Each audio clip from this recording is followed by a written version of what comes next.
Hello friends, मैं शोभना यादव फिर से अपने यूट्यूब चैनल मैराथन क्लासेस पे आपका हार्दिक अभिनंदन करती हूँ। हे फ्रेंड्स, आज जो भी आपका त्यौहार है गर्ल्स का, मैं उनको भी एक बार इसकी शुभकामनाएं देना चाहती हूँ। ये फ्रेंड्स, अपन फिर से पर्यावरण अध्ययन के कुछ क्वेश्चंस हैं जो अपन स्टार्ट करना चाहते हैं। 20 क्वेश्चंस मैंने पहले करवा दिए थे, उससे आगे के क्वेश्चंस हम इस वीडियो में अपलोड कर रहे हैं। तो फ्रेंड्स, अपन स्टार्ट करते हैं अपना पहला क्वेश्चन है तंबाकू। तंबाकू की आदत किससे होती है? तंबाकू की आदत यानी जो गुटखे वगैरह खाते हैं या फिर जो सिगरेट वगैरह या फिर धूम्रपान करते हैं, तो उसकी आदत किससे होती है? इसमें दे रखा है कोकीन से, कैफीन से, निकोटीन से या हिस्टामिन से। तो इसकी आदत किससे होती है? निकोटीन से, क्योंकि निकोटीन में वो तत्व पाया जाता है जो तंबाकू होता है उसकी आदत के लिए अपने को मजबूर करता है या फिर उसको लेने के लिए अपने को बार बार प्रेशर करता है। तो निकोटीन की आदत कई बार एग्जाम्स में पूछा गया है कि तंबाकू की आदत किससे होती है, या फिर तंबाकू की आदत को बनाए रखने के लिए या फिर कौन से तत्व जिम्मेदार हैं, तो वह कौन सा है? निकोटीन। नेक्स्ट क्वेश्चन अपना आ रहा है, पेड़ पौधे प्रदूषण को घटाते हैं क्योंकि वे अवशोषण करते हैं। पेड़ पौधे प्रदूषण को घटाते हैं, तभी तो बोलते हैं पेड़ पौधे लगाओ, उनकी सुरक्षा करो, पानी दो उनमें। तो किसका जो अवशोषण किसका करते हैं? वो sulphur dioxide, carbon monoxide, carbon dioxide या फिर नाइट्रोजन। तो जो पौधे हैं वो अपने को कार्बन डाइऑक्साइड का अवशोषण कर लेते हैं और उसके बदले अपने को O2 यानी ऑक्सीजन प्रदान करते हैं। पेड़ पौधे, इतने इजी क्वेश्चंस आते हैं कि अपन उसको देखते ही एक बार तो कहते हैं कर लेंगे, लेकिन बाद में वो दिमाग से निकल जाता है। तो क्वेश्चंस को ध्यान से पढ़ना। इसमें अपने को यही पूछा है, बहुत से स्टूडेंट्स नाइट्रोजन भी कर देते हैं, सल्फर डाइऑक्साइड भी कर देते हैं, लेकिन जो अवशोषण करते हैं, इसमें मूल शब्द क्या है? अवशोषण करते हैं, यानी वापस लेते हैं। तो कौन सी लेते हैं? वो कार्बन डाइऑक्साइड लेते हैं। नेक्स्ट क्वेश्चन अपना आ रहा है, अधिकतर पेड़ पौधे पाए जाते हैं। अधिकतर जो पेड़ पौधे हैं वे पाए जाते हैं जलमंडल में पाए जाते हैं, स्थल मंडल में पाए जाते हैं, वायुमंडल में या प्रकाश मंडल में। स्थल मंडल कौन सा है? जहाँ पर अपन निवास करते हैं, स्थल यानी पृथ्वी की भूपरपट्टी जहाँ पे अपन निवास करते हैं वो स्थल मंडल। जलमंडल किसे कहा जाता है? कि जहाँ पर जल विद्यमान है, महासागर हो गए, उनको जलमंडल कहा जाता है। वायुमंडल जहाँ से अपने को हवा प्राप्त होती है, जहाँ पे वायुयान उड़ते हैं वो। और प्रकाश मंडल में अपना सूर्य आता है। तो इसमें जो अधिकतर पेड़ पौधे हैं वो कहाँ पाए जाते हैं? वन होते हैं, बगीचे होते हैं, वो कहाँ पाए जाता है? अधिकतर वो स्थल मंडल पर पाए जाते हैं। नेक्स्ट क्वेश्चन अपना आ रहा है, निम्नलिखित में से कौन सा सदाबहार पेड़ नहीं है? सदाबहार जो हमेशा हर मौसम में रहता है। नीम हर मौसम में हरा भरा रहता है, इमली भी रहती है, बबूल भी रहती है, पर सहतूत वो बसंत में अपने पत्ते गिरा देता है। सहतूत का पेड़ आता है वसंत में, अपने पतझड़ की ऋतु आती है, उसमें ये अपने पत्ते गिराकर सिर्फ डालियां रहती है, इस पे एक भी पत्ते नहीं होते। वसंत ऋतु के आने पर इसमें छोटे छोटे पत्ते नए बनने लगते हैं।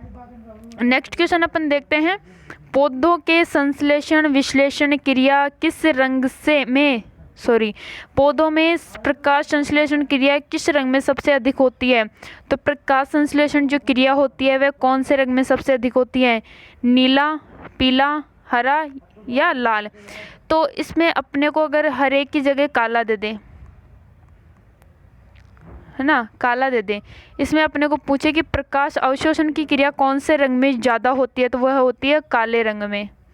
काला कपड़ा अगर पहन के आप धूप में खड़े रहोगे तो आपका जो है वो जलने लग जाएंगे हाथ पैर वो, क्योंकि काला जो रंग है वो सबसे ज़्यादा प्रकाश का अवशोषण करता है, और सफ़ेद रंग है वह सबसे कम प्रकाश का अवशोषण करता है। प्रकाश संश्लेषण क्रिया में किस रंग में सबसे अधिक प्रकाश संश्लेषण जो क्रिया होती है वो कौन से रंग में सबसे अधिक होती है? तो वह होती है लाल रंग में। नेक्स्ट क्वेश्चन अपना आ रहा है, निम्नलिखित में से किससे कुनैन नामक दवा प्राप्त होती है? कुनैन नामक जो दवा है वह किससे प्राप्त होती है? वह अपने को पूछ रहा है कि कुनैन नामक जो दवा है वो अपने को कहाँ से प्राप्त होती है, या फिर कौन से? मनी प्लांट से? नहीं, मनी प्लांट से तो पैसे का जो अपने को नॉर्मली अपन देखते हैं मनी प्लांट, जिसको अपन ये देखते हैं कि मनी प्लांट में लगाने से अपने यहाँ पे पैसे आते हैं। सिनकोना, यूकेलिप्टस और अकोनाइट। यूकेलिप्टस सबसे छोटा वो है, एक फूल भी है और एक पौधा भी है। और सिनकोना नामक जो दवा है वह कुनैन नामक जो दवा है वह एक सिनकोना से प्राप्त होती है। ये भी बहुत बार एग्जाम्स में पूछा गया है। अब ये क्वेश्चन आ रहा है, अपने जो राष्ट्रीय प्रतीक है उनमें से भारत का राष्ट्रीय पशु पूछ रहे हैं। राष्ट्रीय पक्षी क्या है? मोर। राष्ट्रीय पशु क्या है? बाघ। शेर और हाथी है नहीं। राष्ट्रीय ध्वज क्या है? तिरंगा। राष्ट्रीय मुद्रा क्या है? रुपया। बहुत से अपने राष्ट्रीय प्रतीक हैं। जो अपना राष्ट्रीय प्रतीक एक है वो अशोक चक्र भी है, तो अपने राष्ट्रीय प्रतीक भी याद करना, उसमें से क्वेश्चन आएगा आपके इस बार। भारत में सर्वाधिक वन निम्नलिखित में से किस क्षेत्र में पाए जाते हैं? हिमालय प्रदेश में, प्रायद्वीपीय पठारी क्षेत्र में, डेल्टा प्रदेश में और पश्चिमी घाट में। मैं आपको एक बार बता देती हूँ मैप के माध्यम से कि कौन सा क्षेत्र कहाँ पड़ता है। जो क्षेत्र है वह कौन सा क्षेत्र कहाँ पड़ता है, मैं आपको एक बार बता देती हूँ। ये नॉर्मल अपना इंडिया का मैप बन तो ऐसे ही रहा है, ठीक है। ये अपना आ गया, जो ये है अपना डी यानी पश्चिमी घाट हो गया, ठीक है। और फिर अब हिमालय प्रदेश आ रहा है। हिमालय प्रदेश ये रहा अपना यहाँ पे हिमालय प्रदेश, ठीक है। नेक्स्ट अपना आ रहा है डेल्टा प्रदेश, तो ये जो मध्य है ये डेल्टा प्रदेश आ गया। और प्रायद्वीपीय पठारी क्षेत्र है वो अपना आ रहा है ये बीच का प्रायद्वीपीय पठारी क्षेत्र ये आ गया अपना। तो सबसे ज़्यादा जो वन है वो कहाँ पाए जाते हैं? सबसे ज़्यादा वन है वो कहाँ पाए जाते हैं? तो वो पाए जाते हैं पश्चिमी घाट में, क्योंकि जो मानसून अपने आता है वो कौन सा मानसून आता है? दक्षिणी पश्चिमी मानसून आता है। और मानसून के आने से सबसे पहले वो पश्चिमी घाट से टकरा कर और यहाँ पर वर्षा करता है। यहाँ पर वर्षा करने से यहाँ पर जल की अत्यधिक उपलब्धता होती है, और यहाँ पर जो उपलब्धता होने से जल भरा रहने से अत्यधिक जैव विविधता पाई जाती है, और जो वन है वो भी हमेशा सदाबहार रहते हैं। तो यहाँ पे सर्वाधिक वन पाए जाते हैं बजाय हिमालय, डेल्टा मैदान और प्रायद्वीपीय भारत के। अगर अपने से पूछा जाए कि सबसे ज़्यादा वर्षा वाला स्थान कौन सा है इंडिया में, सबसे ज़्यादा वर्षा वाला स्थान कौन सा है, तो मेघालय का मौसिनराम। मेघालय के मौसिनराम में सबसे ज़्यादा वर्षा होती है। विश्व की सबसे ज़्यादा वर्षा मेघालय का मौसिनराम, या फिर इंडिया की सबसे ज़्यादा बारिश मेघालय का मौसिनराम जो क्षेत्र है वहाँ होता है। वहाँ पर अत्यधिक जैव विविधता एवं दलदली क्षेत्र भी पाया जाता है। नेक्स्ट क्वेश्चन अपना रहे हैं, निम्नलिखित में से पादप उत्पाद साबुन का विस्थापन है। पादप उत्पाद साबुन का विस्थापन रुद्राक्ष, तेंदु, रीठा या ये सभी। तो इसमें रीठा आएगा, यानी साबुन का कौन सा ऐसा उत्पाद है जो साबुन का निर्माण करता है, तो वह रीठा होता है, ठीक है। नेक्स्ट क्वेश्चन अपना आ रहा है, निम्नलिखित में से कायांतरित शैल का उदाहरण है। ये अपने जो चट्टानें हैं उनका एक वो है, तो बलुआ पत्थर ग्रेनाइट कायांतरित शैल का उदाहरण है। संगमरमर, चूना पत्थर, तो यहाँ पे अपना आ जाएगा संगमरमर, क्योंकि संगमरमर कायांतरित चट्टान किसे कहा जाता है? आग्नेय चट्टान जिसकी उत्पत्ति ज्वालामुखी द्वारा हुई हो। अवसादी चट्टान जिसका अपर्दन ये जो आग्नेय चट्टानों का अपर्दन हो के, जो आग्नेय चट्टान में अपर्दन और अपक्षय की क्रिया हो के जो चट्टानें दूसरा रूप लेती हैं वो अवसादी चट्टान हो जाती हैं। और फिर ये चट्टानें जो पृथ्वी का दाब या जो वायु दाब है या पृथ्वी का जो ताप है उसके आधार पर जो अपना स्वरूप बदल लेती हैं वो कायांतरित चट्टान कहलाती हैं। तो कायांतरित चट्टान का संगमरमर है। संगमरमर का निर्माण कायांतरित चट्टानों द्वारा ही होता है।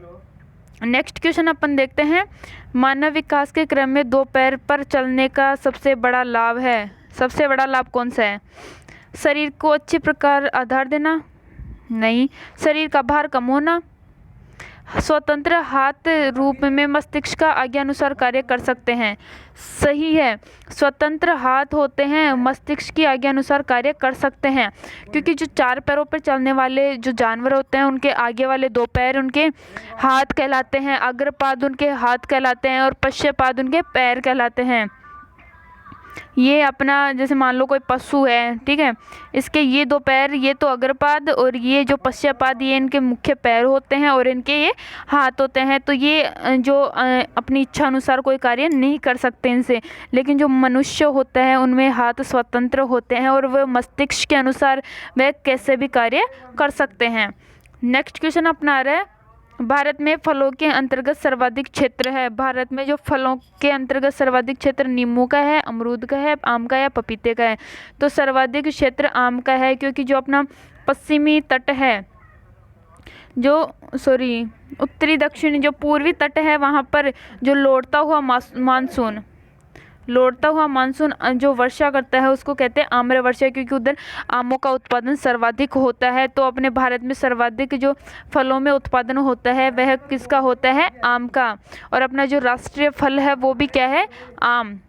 नेक्स्ट क्वेश्चन अपन देखते हैं, निम्नलिखित में से रबी की फसल कौन सी है? इसमें रबी की फसल अपने को पूछ रहा है कि जो सितंबर अक्टूबर या अक्टूबर नवंबर में बोई जाती है और मार्च अप्रैल में काट ली जाती है, उसको कौन सी फसल कहा जाता है? रबी की फसल, यानी जो सर्दियों के दिनों में बोई जाती है।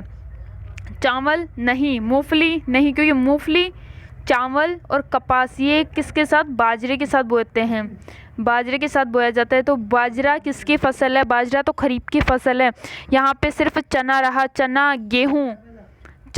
गेहूँ ये कौन सी फसल होती है? अपनी रबी की फसल। चना गेहूँ ये अपनी रबी की फसल होती है। नेक्स्ट क्वेश्चन, एकल परिवार से तात्पर्य है। एकल परिवार, अपन जो अपना पर्यावरण का फर्स्ट चैप्टर आता है परिवार, उससे ये क्वेश्चन है। तो इसमें पूछ रहे एकल परिवार और संयुक्त परिवार, उसमें दो परिवारों के बारे में बताया गया है। एकल परिवार जिसमें माता पिता और उनके बच्चे रहते हों, और संयुक्त परिवार जिसमें माता पिता, उनके बच्चे, दादा दादी और उनके बुआ फूफा जी वगैरह, चाचा चाची वो मिलके रहते हों। 1950 के बाद बना परिवार? जी नहीं। परिवार जिसमें माता पिता, परिवार है जिसमें माता पिता उनके बच्चे हों, ये सही है। संपूर्ण परिवार जिसमें बच्चे हों, उनके माता पिता, दादा दादी हों। एकल परिवार ये नहीं होता। एकल परिवार होता है कि जिसमें माता पिता उनके बच्चे होते हैं। संयुक्त परिवार में होते हैं दादा दादी और उनके, ये संयुक्त परिवार का होता है। केवल पति पत्नी नहीं, ये तो एक सिर्फ वो हो गया कि जैसे विषम लिंगी एक समूह बनाते हैं, वो है ये तो, ठीक है। नेक्स्ट क्वेश्चन, राजस्थान के लोगों का मुख्य व्यवसाय क्या है? मुख्य व्यवसाय क्या है राजस्थान के लोगों का? खनन है? नहीं। बेकरी है? ये भी नहीं होगा। मुर्गी पालन या कृषि है? तो यहाँ पे कृषि होगा, क्योंकि जो राजस्थान के जो 56% या 57% जो लोग हैं वो कृषि कार्य में संलग्न हैं। भारत में लड़के व लड़कियों की विवाह की न्यूनतम आयु क्या है? भारत में जो लड़के और लड़कियां हैं उनमें विवाह की जो न्यूनतम आयु वह क्या है? ये भी अपने जो सामाजिक बुराइयां हैं उनसे लिया गया क्वेश्चन है। 21 वर्ष और 18 वर्ष। जी बिल्कुल राइट हो जाएगा, क्योंकि लड़के की आयु 21 वर्ष और लड़की की आयु 18 वर्ष होना ज़रूरी होता है। पहले शारदा एक्ट के माध्यम से बाल विवाह पर रोक लगाई गई थी और यह उम्र 14 वर्ष की गई थी। इसके बाद जो हिंदू विवाह अधिनियम आया, तो हिंदू विवाह अधिनियम में लड़कियों की आयु 18 वर्ष की गई। और अब जो अपना ये संविधान है उसमें अपने को ये है कि 21 वर्ष और 18 वर्ष से पहले यदि किसी लड़के और लड़की की शादी होती है तो वह कानूनन अपराध होता है, वह बाल विवाह की श्रेणी में आता है। लेकिन फिर भी आजकल भी ये होता है। जो अक्षय तृतीया है, अक्षय तृतीया जो एक आखा तीज अपन इसको बोलते हैं, यहाँ पे सबसे ज़्यादा बाल विवाह होते हैं, क्योंकि ये परंपरा चलती आ रही है। जो गरीब वर्ग के लोग होते हैं या फिर जो मध्यम वर्ग के लोग होते हैं, जो महिलाओं को पढ़ाने में अपनी वो नहीं रखते, तो वो अक्षय तृतीया के दिन अपने भगवान को साक्षी मानकर और अपने जो बच्चे हैं उनकी शादी करवा देते हैं। पेड़ पौधे एवं जंतु की संकटग्रस्त प्रजातियों का प्रदर्शित करने के लिए यूसीएन ने किस पुस्तक तैयार की? यूनाइटेड काउंसिलिंग नेशनल या जो इंटरनेशनल लेवल की जो बुक है उसमें से कौन सी? तो श्वेत डाटा बुक, नीला data book, red data book, या इनमें से कोई नहीं।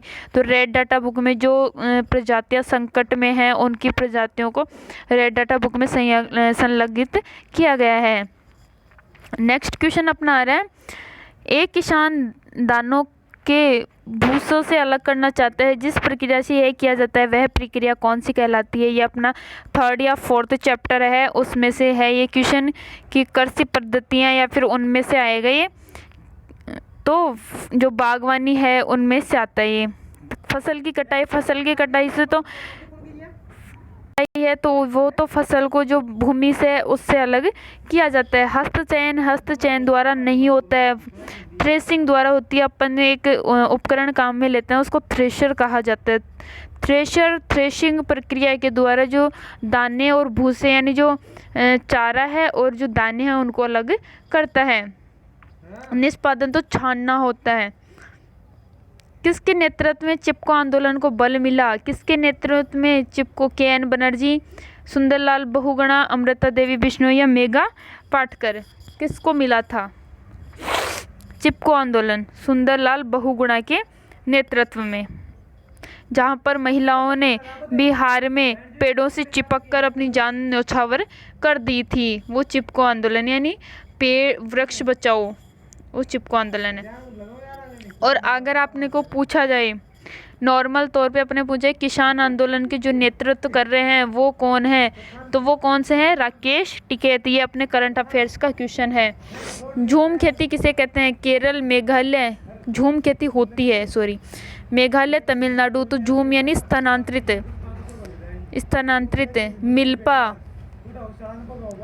मिल्पा वालरा जो होती है वो मेघालय में होती है। बीटी कपास पूछ रहा अपने को। बीटी कपास क्या होता है? एक संकर पौधा होता है, एक ट्रांसजेनिक पौधा होता है, एक प्राकृतिक पौधा, ये औषधीय पौधा है। तो ये एक ट्रांसजेनिक पौधा होता है। नेक्स्ट क्वेश्चन अपना रहा है, कार्यकीय रूप से शुष्क मिट्टी की क्या आवश्यकता है, इसको कैसे पहचानेंगे? इसमें अधिक जल होना, पौधों के प्रकाश पर्याप्त नहीं मिलता, मिट्टी में लवण सांद्रता अधिक होती है। शुष्क मिट्टी में लवणीय सांद्रता अधिक होती है। अभी अपने को देख रेतीले जो टीले होते हैं उनमें से जो लवण होता है वह अत्यधिक होता है। लवण की जो सांद्रता या लवण की जो मात्रा होती है वह अत्यधिक होती है। नेक्स्ट, इनमें से द्विबीजपत्रीय पौधा कौन सा है? बोश, केला, गन्ना या सरसों। द्विबीजपत्रीय जिनमें 2 बीज यानी 1-2 बीज पाए जाते हैं उसे द्विबीजपत्रीय पौधा कहते हैं। तो वह है सरसों। गन्ने में बीज नहीं पाया जाता, केले में बीज नहीं पाया जाता, बांस में भी बीज नहीं पाया जाता, लेकिन जो सरसों पौधा होता है उसके अंदर बीज होते हैं। नेक्स्ट क्वेश्चन आता है, पौधों में जल की अधिग्रहण किसके द्वारा होता है? जाइलम, फ्लोएम, कैम्बियम या पेलिसेड। तो पौधों में जो 2 पादप होते हैं वो एक तो जाइलम और एक फ्लोएम। इसको जटिल पादप कहते हैं और इसको सरल पादप कहा जाता है। ये तो पौधों से जो भूमि से जल अवशोषण करता है, और फ्लोएम जो अवशोषण किया हुआ जल या जो खनिज पदार्थ है उनको जो अपने हिस्से पौधे की जो हिस्से होते हैं उनमें अलग अलग जगह पर पहुंचाया जाता है।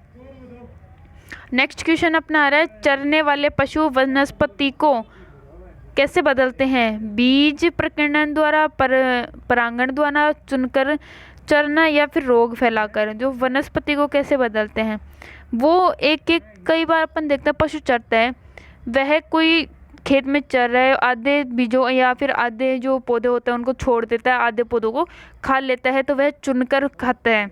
और वह चुनकर खाने से जिस जगह जाकर गोबर करता है तो वो बीज उसके माध्यम से दूसरी जगह पर पहुंच जाते हैं। पर परागण यानी जो उनके परागण होते हैं वो एक जगह से दूसरी जगह पशु के माध्यम से पहुँच रहे हैं।